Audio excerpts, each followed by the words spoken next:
बिजली सार्फिन के लिए अच्छी खबर आ गई है। बिजली फी यूनिट 2 रुपए तक सस्ती होने का इम्कान पैदा हो गया। सेंट्रल परचेसिंग पावर एजेंसी की दरख्वास्त पर नेपरा आज समाअत करेगा। दरख्वास्त जनवरी की फ्यूल प्राइस एडजस्टमेंट की मद में दायर की गई है। बिजली सार्फिन के लिए अच्छी खबर है। बिजली फी यूनिट 2 रुपए सस्ती होने का इम्कान, जबकि सेंट्रल परचेसिंग पावर एजेंसी की दरख्वास्त पर नेपरा आज समाअत करेगा।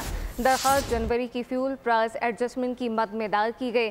सेंट्रल परचेसिंग पावर एजेंसी की दरख्वास्त पर आज समाअत होगी। बिजली सार्फिन के लिए अच्छी खबर है। बिजली फी यूनिट 2 रुपए तक सस्ती होने का इम्कान, सेंट्रल परचेसिंग पावर एजेंसी की दरख्वास्त पर नेपरा आज समाअत करेगा। दरख्वास्त जनवरी की फ्यूल प्राइस एडजस्टमेंट की मद में दायर की गई है। बिजली सार्फिन के लिए अच्छी खबर आ गई है। तफसीलात क्या है, मलिक सईद अवान से जानते हैं, बताइएगा।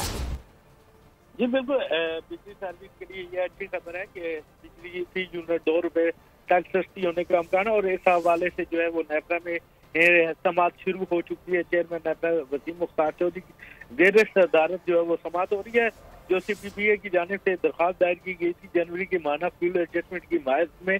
उसमें बताया गया था कि माह जनवरी में 7 अरब 81 करोड़ रुपए के बिजली यूनिट फरोख्त हुए हैं। हाइडल से 10.63%, मकामी कोयले से 15.65%, माह जनवरी के दौरान इम्पोर्टेड कोल से बिजली की पैदावार 8.53%, आयल फर्नस आयल से 1.33% और इसी तरह RLNG से 18.92%, जबकि न्यूक्लियर से बिजली की पैदावार 26.61% और इसी तरह ईरान से जो है वो 0.41% बिजली जो है वो पैदा की गई है। और ये सारी सिचुएशन भी और अभी नेपरा की समाअत में बताया गया है कि जो मौजूदा मकामी कोयला है उस पे इस्तेमाल है वो बढ़ रहा है और जो कि मुल्क के फायदे के लिए। जी, मुल्क के फ़ायदे के लिए है और यकीनी तौर पे बिजली सार्फिन के लिए अच्छी खबर है। मलिक सईद अवान अपडेट कर रहे थे, आपका शुक्रिया।